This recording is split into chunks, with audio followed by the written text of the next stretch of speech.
Hello and welcome. Today our topic is mole concept. ठीक है, आज हमारा टॉपिक जो है वो क्या है, मोल कंसेप्ट, मोल संकल्पना। बहुत ही इंपॉर्टेंट टॉपिक है। पहले अपन समझते हैं कि मोल है क्या। ठीक है, मोल एक क्या है, संख्या ही है जिस प्रकार हम क्या करते हैं, दर्जन के लिए 12 जो, अगर कोई भी वस्तु है, कोई भी चीज़ है, अगर उसकी संख्या कितनी 12 है, 12 है, तो उसके लिए हम किसका इस्तेमाल करते हैं, दर्जन का। इसी तरीके से अगर 20 वस्तु है तो उसके लिए अपन इस्तेमाल करते हैं स्कोर का। और अगर 144 वस्तु है, 144 है, तो उसके लिए अपन एक ग्रोस का इस्तेमाल करते हैं। ठीक है, इसी तरीके से मोल भी क्या है, एक संख्या है। और ये जो मोल है वो किसी भी एलिमेंट में जो नंबर ऑफ एटम है उसके बारे में हमें बताती है। ठीक है, तो मोल एक क्या है, फिक्स संख्या है, उसे अपन क्या कहते हैं, आवोगाद्रो संख्या।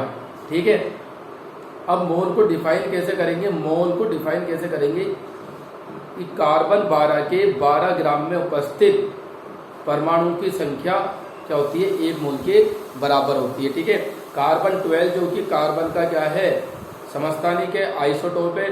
कार्बन 12 के 12 ग्राम में जितने नंबर ऑफ एटम प्रेजेंट होंगे वो किसके बराबर होगा, 1 मोल के बराबर होगा। ठीक है, तो 1 मोल जो है वो अपना क्या लिखेंगे, 1 मोल इक्वल टू, और इस संख्या को प्रदर्शित करता है Na आवोगाद्रो संख्या से। ठीक है, नंबर ऑफ आवोगाद्रो, तो इसकी वैल्यू क्या होती है, 6.022 इंटू 10⁻23। ठीक है, ये क्या होती है, इसकी वैल्यू होती है। ठीक है, मोल की। अब इसका मतलब ये है कि कोई भी एलिमेंट है, ठीक है, कोई भी एलिमेंट है, तो उसमें परमाणु की संख्या कितनी होगी, 1 मोल में परमाणु की संख्या कितनी होगी बेटा, 6.022 इंटू 10⁻23। जैसे हाइड्रोजन का 1 मोल है, 1 मोल में परमाणु ये कितना लेंगे, 6.022 इंटू 10⁻23। ठीक है, और नाइट्रोजन का 1 मोल है, नाइट्रोजन के 1 मोल में परमाणु की संख्या कितनी होगी, वही 6.022 इंटू 10⁻23। अब चाहे हाइड्रोजन की जगह नाइट्रोजन है, ऑक्सीजन है, क्लोरीन है एटसेट्रा। ठीक है, तो इन सब में जो परमाणु की संख्या होगी वो कितनी होगी, 6.022 इंटू 10⁻23। ठीक है, और भी बहुत सारे रिलेशन अपन इससे आगे निकालेंगे। जैसे एसटीपी पर जो आयतन होता है 22.4, उसमें 1 मोल 1 लीटर का जो आयतन होगा, ठीक है, उसमें मोलों की संख्या कितनी होगी, वो गैसियस सिस्टम में आगे अपन उसे करेंगे। ठीक है,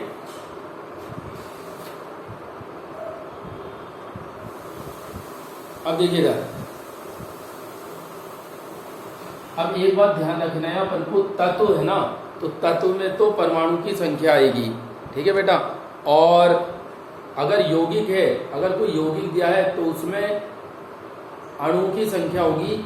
अगर यौगिक है तो उसमें अणु की संख्या होगी, तत्व है तो उसमें परमाणु की संख्या क्या होगी, 1 मोल में इसके बराबर होगी। ठीक है, अभी अपन एक फॉर्मूला देखते हैं जिसके द्वारा आप क्या कर सकते हो, मोल ज्ञात कर सकते हो। ठीक है, तो वो फॉर्मूला क्या है, नंबर ऑफ मोल्स को अपन डिनोट करेंगे यहाँ n से, स्मॉल n।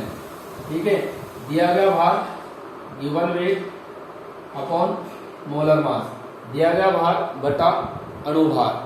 ठीक है, ये सिंपल फॉर्मूला है जिसके माध्यम से अपन क्या कर सकते हैं, कैलकुलेट कर सकते हैं number of moles of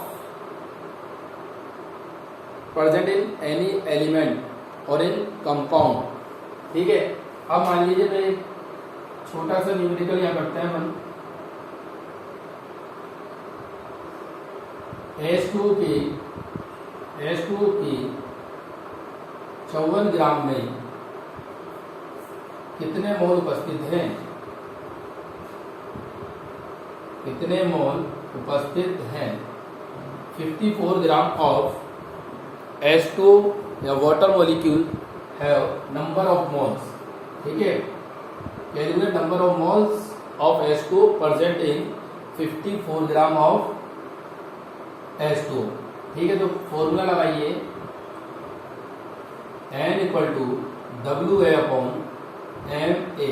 W A क्या है, given mass 54, molar mass 18, 54 divided by 18। तो ये क्या आ गया अपना नंबर ऑफ मोल्स आ गया, मतलब मोलों की क्या आ गई बेटा, संख्या आ गई। ठीक है, अब परमाणु की संख्या अगर अपने को निकालनी है तो नंबर ऑफ मोल्स को किससे मल्टीप्लाई कर देते हैं, Na से। ठीक है, तो यहां पर लिख सकते हैं नंबर ऑफ एटम। ठीक है, नंबर ऑफ एटम कैसे निकालते हैं, परमाणु की संख्या, जो मोल आते हैं बेटा, मोल, तो मोलों की संख्या को किससे, Na से मल्टीप्लाई कर दीजिए, मतलब 6.022 इंटू 10⁻23 से मल्टीप्लाई कर देंगे तो अपने क्या लेंगे, नंबर ऑफ एटम। लेकिन यहाँ ध्यान देने वाली बात ये कि जो फॉर्मूला है वो एलिमेंट से डायरेक्ट एटम के लिए काम में आएगा। ठीक है, कंपाउंड से अगर आप कैलकुलेट करोगे तो पहले क्या आएगा, मॉलिक्यूल आएंगे, अणु। ठीक है, फिर उसके बाद उसे परमाणु में कन्वर्ट करोगे तो भाई एक मॉलिक्यूल में कितने परमाणु उपस्थित है। अभी दोनों तरीके के अपन क्वेश्चन सॉल्व करेंगे। ठीक है, अब देखिए इधर,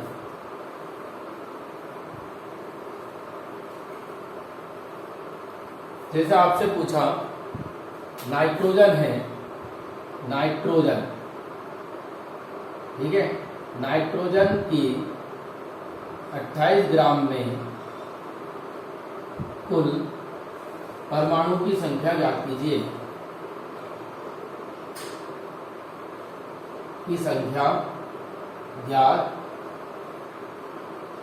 कीजिए।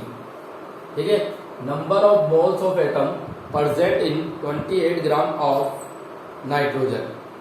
ठीक है, तो number of moles of atom present in 28 gram of nitrogen.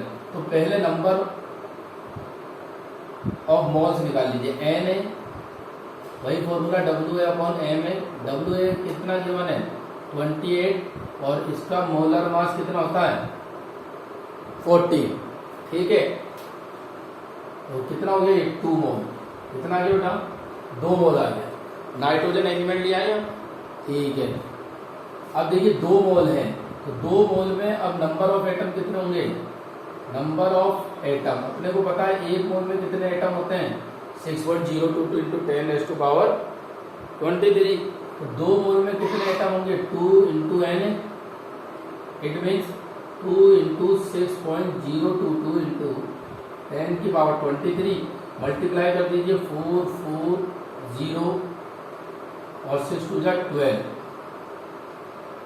3 के बाद पॉइंट है, इंटू क्या, 10⁻23, ये आंसर आ जाएगा। साइंटिफिक नोटेशन में लिखोगे तो ये संख्या कम कर रहे हो, वैल्यू कम कर रहे हो, 1.2044। ठीक है, तो इसका मतलब क्या हो गया, वैल्यू कम कर रहे हो तो पावर क्या हो जाएगी, बढ़ जाएगी, ये पावर बढ़ गई। तो ये इतने नंबर ऑफ एटम प्रेजेंट होंगे अपने 28 ग्राम किसमें, नाइट्रोजन में। ठीक है, अब अगर अपन देखें, आपसे पूछा जाता है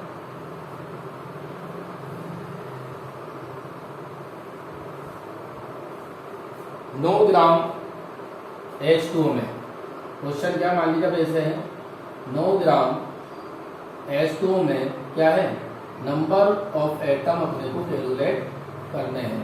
ठीक है, तो सोचिए कैसे अपन करेंगे। अब इसे, ये थोड़ा डिफरेंट है।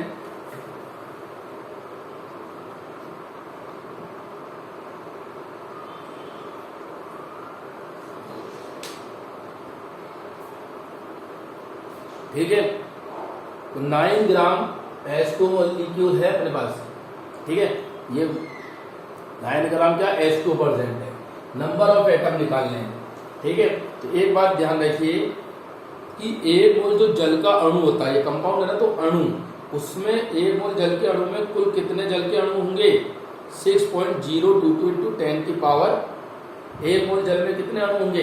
देखिए ये बात ध्यान रखिए आप, एक मोल जल में मतलब वाटर में, मतलब H2O में, एक मोल वाटर में कितने अणु होंगे, 6.022 इंटू 10⁻23 जल के क्या होंगे, अणु होंगे। Water molecules are present in 1 mole of H2 is equal to Na। ये अणु लिखा बेटा यहाँ, और जबकि अपन से पूछ जा रहा है परमाणु। क्या पूछ रहा है बेटा, परमाणु। ठीक है, तो पहले अपन अणु कैलकुलेट कर लेंगे, अणु के बाद परमाणु कैसे कैलकुलेट कर देंगे, वही अपने को यहाँ देखना है। कई बार बच्चे क्या समझते हैं, इसे परमाणु ही समझते हैं। ठीक है, तो ये परमाणु नहीं आएगा डायरेक्ट, अपना कंपाउंड में पहले अणु कैलकुलेट किए जाएंगे, फिर उसके बाद परमाणु को कैलकुलेट किया जाएगा। देखिए सॉल्यूशन, सबसे पहले निकाल लीजिए number of moles of H2। तो given mass upon molar mass 18, given mass 9 ग्राम गिवन है, और ये 18 ये आ गया बेटा 1/2 इक्वल टू 0.5 मोल। ठीक है, अब इसमें नंबर ऑफ क्या निकालेंगे, मॉलिक्यूल निकालेंगे। ठीक है, वो एटम नहीं होंगे, वो नंबर ऑफ मॉलिक्यूल पहले कैलकुलेट करेंगे। देखिए इधर, तो 1 मोल ऑफ H2 मतलब 1 मोल H2 में 1 mole of H2 equal two molecule कितने होंगे 6.022 इंटू 10⁻23 मॉलिक्यूल्स। ठीक है, और दूसरी बात 0.5 मोल में निकालने, 0.5 मोल ऑफ H2 हैविंग, तो 0.5 मोल से इसे मल्टीप्लाई कर दो 6.022 इंटू 10⁻23। ये अपने पास क्या आ जाएगी बेटा, नंबर ऑफ मॉलिक्यूल आ जाएंगे। ठीक है, इसे कैलकुलेट कर लो, तो कैलकुलेट करोगे तो आ जाएगा 3011। ठीक है, 3011 आ जाएगा। ठीक है, लेकिन अभी अपन यहाँ से करते हैं, क्योंकि आगे अपन इसे सोल्व कर लेंगे, ये अपन को नंबर ऑफ एटम निकालने हैं। अब देखिए नंबर ऑफ एटम के लिए जो H2 मॉलिक्यूल है, H2 के एक मॉलिक्यूल में टोटल नंबर ऑफ एटम कितने, 2 और 1 3। ठीक है ना, 3 नंबर ऑफ एटम प्रेजेंट है, मतलब 3 एटम प्रेजेंट है H2 के एक मॉलिक्यूल में। समझ में आ रही बात। ठीक है, अब एक मॉलिक्यूल में कितने प्रेजेंट है, 3, तो इतने मॉलिक्यूल में कितने प्रेजेंट होंगे, इंटू 3। ठीक है, अपन क्या लिखेंगे, 1 मॉलिक्यूल ऑफ H2 मतलब जल के एक अणु में 1 मॉलिक्यूल ऑफ H2 या 1 मोल ऑफ H2 लिखूंगा, 1 इतने अणु हैं। ठीक है, एटम सही है, 1 molecule of H2 have 3 atom. 3 atom है ना, 2 हाइड्रोजन के और 1 ऑक्सीजन का। समझ में आ रही बात।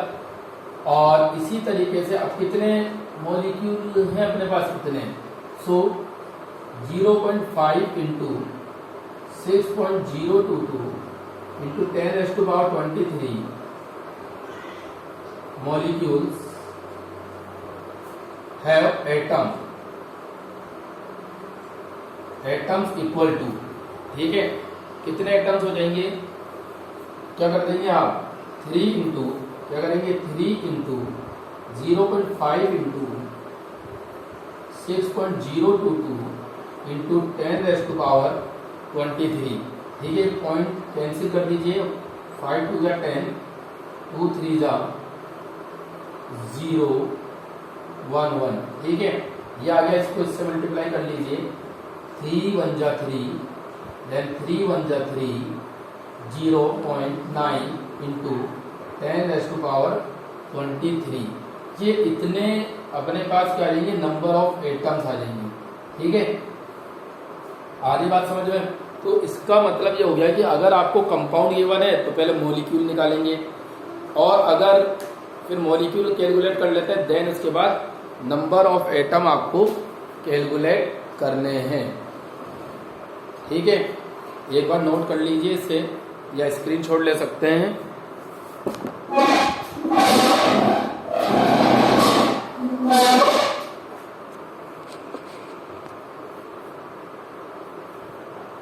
ठीक है, और अगर आप आपको एलिमेंट गिवन है तो डायरेक्ट आप क्या कर सकते हैं, मॉलिक्यूल को कैलकुलेट कर सकते हैं। आ रही बात समझ में? तो एक ये छोटा सा न्यूमेरिकल बताया है, फिर अपन इससे रिलेटेड और भी न्यूमेरिकल करेंगे, ठीक है। अभी फर्स्ट ऑफ ऑल अपने को क्या था, जैसे मोल क्या होते हैं ये मैंने बता दिया, मोल किसे कहते हैं और नंबर ऑफ मोल्स कैसे कैलकुलेट करते हैं, ठीक है। ये फॉर्मूला अपने को बेसिकली लर्न होने चाहिए, और भी फॉर्मूले दिखाएंगे। अब देखिए जो एन है ना, एन है क्या कहलाता है अपना, एन है इक्वल टू कितना 6.022 इंटू 10⁻23, इसे कहते हैं आवोगाद्रो स्थिरांक कहते हैं, ठीक है। आवोगाद्रो कांस्टेंट भी इसे कहा जाता है, ठीक है। अब किसी पदार्थ का क्या है, एक मोल अपने पास है, अगर अपन उसे ग्राम में व्यक्त कर रहे हैं तो उसे कहते हैं मोलर द्रव्यमान। उस पदार्थ का क्या कहलाएगा, वो मोलर द्रव्यमान कहलाता है। तो लिख लीजिए, किसी पदार्थ के एक मोल के ग्राम में व्यक्त द्रव्यमान को किसी पदार्थ के एक मोल के, इसे देखो, किसी पदार्थ के एक मोल की ग्राम में व्यक्त द्रव्यमान को उसका मोलर द्रव्यमान कहते हैं।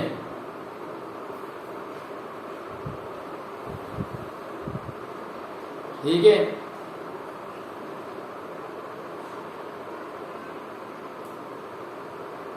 If mass of 1 mole of any substance is represented by gram, then it is called molar mass of particular substances। ठीक है, तो ये क्या कहलाएगा, अपना मोलर द्रव्यमान कहलाता है।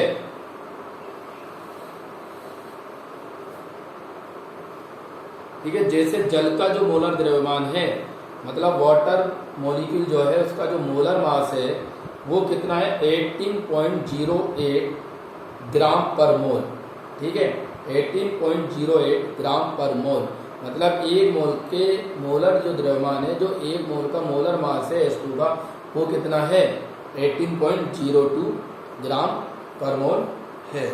ठीक है, ऐसे ही सोडियम क्लोराइड के लिए अपन कैलकुलेट करें तो 58.5 ग्राम पर मोल वो आता है। ठीक है,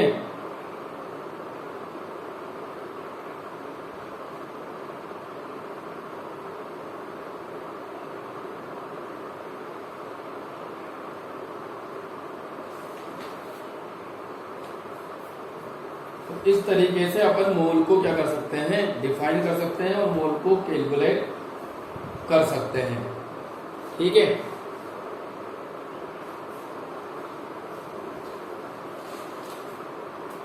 अब क्वेश्चन लिखिए,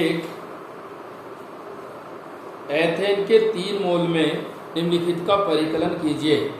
एथेन के 3 मोल में निम्नलिखित का परिकलन कीजिए। 3 mole of ethane are present, then calculate the following.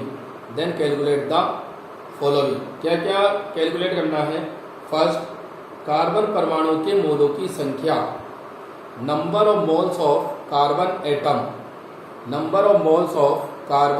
Atom, carbon परमाणु के मोलों की संख्या। दूसरा, 3 मोल एथेन में निकालना है। दूसरा लिखिए, हाइड्रोजन परमाणु के मोलों की संख्या, number of moles of hydrogen atom, और फिर एथेन के अणु की संख्या। फिर क्या निकालना है, एथेन के अणु की संख्या,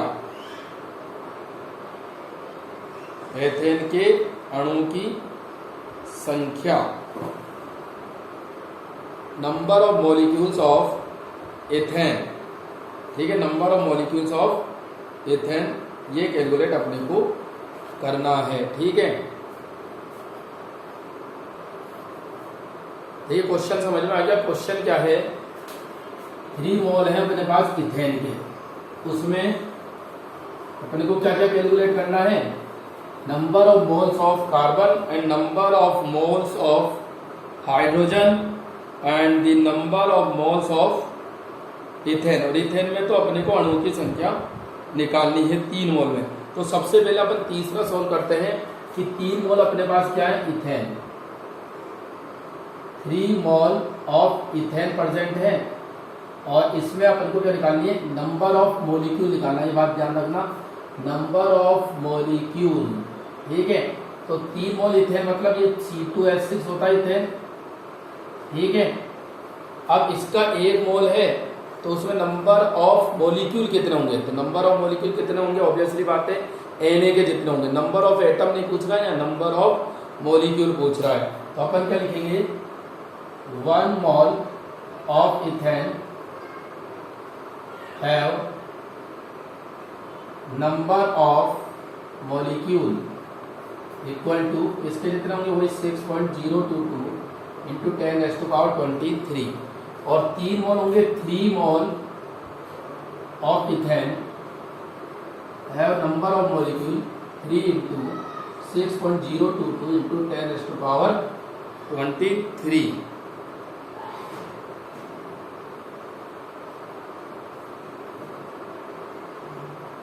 ठीक है, आगे समझ में, बस इसे मल्टीप्लाई कर दीजिए, अपना आंसर आ जाएगा। 1 मोल इथेन में, अब जो फर्स्ट क्वेश्चन था इसका कि number of moles of carbon 3 मोल में निकालना है अपन को, ठीक है। तो 1 मोल में कार्बन कितने प्रेजेंट है, इथेन के 2, तो 3 मोल में 1 मोल ऑफ इथेन में कितने कार्बन प्रेजेंट है, 2। 3 मोल में कितने प्रेजेंट होंगे, 3 मोल ऑफ इथेन है कार्बन 2 इंटू 3, ठीक है, तो 6 हो जाएंगे, ठीक है।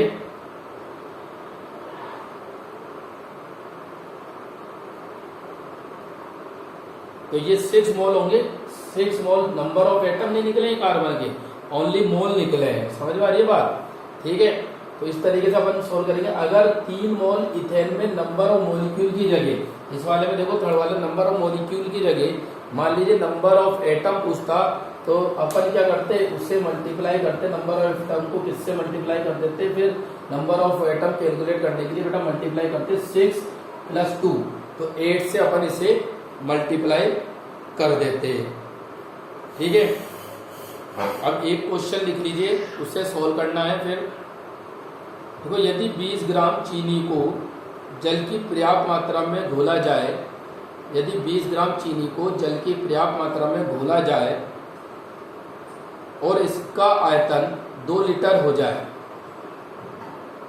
यदि 20 ग्राम चीनी को जल की पर्याप्त मात्रा में घोलने पर उसका आयतन 2 लीटर हो जाए, तो चीनी के इस विलयन की सांद्रता क्या होगी, तो चीनी के इस विलयन की सांद्रता क्या होगी।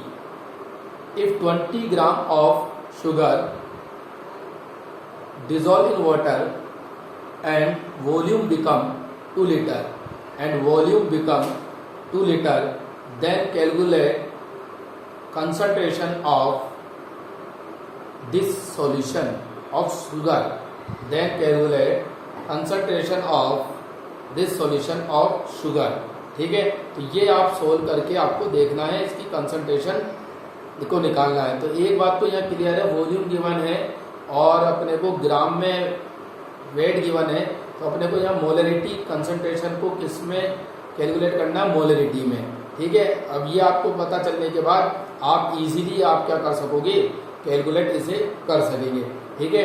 अब नेक्स्ट वीडियो में अपन मोस्टली एनसीईआरटी के ज़्यादातर न्यूमेरिकल सॉल्व करेंगे, ठीक है ना, एक एक न्यूमेरिकल एनसीईआरटी का सॉल्व करेंगे, फिर उसके बाद नीट और जेईई में आए हुए क्वेश्चन सॉल्व करेंगे, ठीक है। आज तो अपन ने मोल कंसेप्ट को थोड़ा सा समझा और 1-2 न्यूमेरिकल जो बिल्कुल इजी हैं, लेकिन उसमें जो H2 वाला न्यूमेरिकल मैंने आपको बताया, उसमें ज़्यादातर बच्चे क्या करते हैं, नंबर ऑफ मॉलिक्यूल कैलकुलेट कर देते हैं। तो ध्यान रखिए, नंबर ऑफ मॉलिक्यूल पूछा है तो आवोगाद्रो नंबर से मल्टीप्लाई करते आ जाएगा, लेकिन नंबर ऑफ एटम पूछा है तो उस मॉलिक्यूल में देखिए, पर्टिकुलर मॉलिक्यूल में कितने नंबर ऑफ एटम हैं, फिर उसे उस नंबर ऑफ मॉलिक्यूल से एटम निकालने के लिए उसे मल्टीप्लाई करना है। जैसे H2 के 1 मोल में मॉलिक्यूल में 3 एटम थे, तो टोटल मॉलिक्यूल को अपन ने 3 से मल्टीप्लाई कर दिया था। ऐसे ही CH4 है, तो जब नंबर ऑफ एटम आप निकालोगे, नंबर ऑफ मॉलिक्यूल कैलकुलेट कीजिए, फिर जब नंबर ऑफ एटम निकालोगे तो उसे 5 से मल्टीप्लाई अपने को करना होगा, ठीक है। It is clear. तो यही थोड़ा सा कन्फ्यूजन रहता है, वो आपको क्लियर करना है। ठीक है, नेक्स्ट वीडियो में मोल से रिलेटेड और जितने भी मोलरिटी से रिलेटेड जो गिवन एग्जाम्पल हैं, क्वेश्चन है, वो अपन सॉल्व करेंगे। Thank you very much.